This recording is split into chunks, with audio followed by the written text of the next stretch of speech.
بسم اللہ الرحمن الرحیم۔ میرا نام فیضان الحق ہے۔ ہم قرآن پاک ترجمہ اور تفسیر کے ساتھ پڑھ رہے ہیں۔ اس کی 8ویں صورت ہم پڑھ رہے تھے، سورۃ البروج، اور اس کی 9 آیت ہم پڑھ چکے ہیں۔ آج 10ویں آیت سے ہم اسٹارٹ کریں گے۔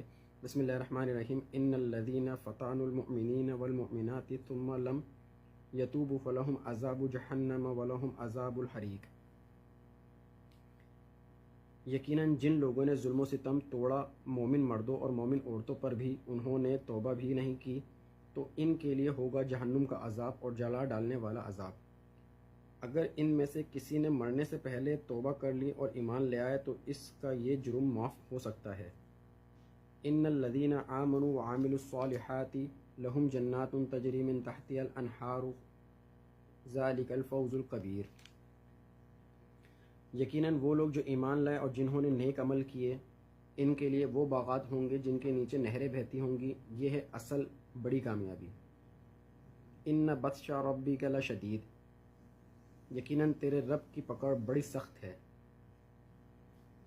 انہ ہوا یبدئ و یعید، وہی ہے جو پہلی مرتبہ پیدا کرتا ہے اور وہی اعادہ بھی کرے گا۔ اللہ تعالیٰ حلیم بھی ہے، وہ انسان کو ڈھیل بھی دیتا ہے اور اس کی رسی دراز بھی کرتا ہے۔ اللہ تعالیٰ کی اس صفت کا ذکر اگلی صورت میں آئے گا، لیکن جب وہ کسی فرد یا قوم کی گرفت کرتا ہے تو اس کی گرفت بہت سخت ہوتی ہے۔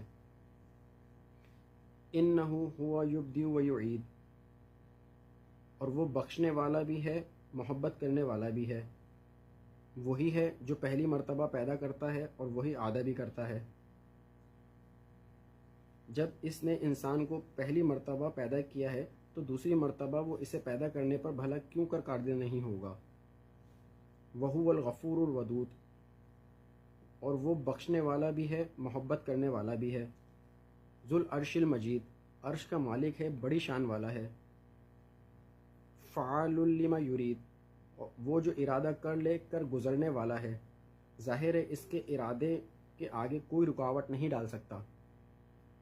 هل اتاک حدیث الجنود، کیا آپ کے پاس لشکروں کی خبر پہنچی ہے؟ فرعون و سمود، فرعون اور سمود کے لشکروں کی۔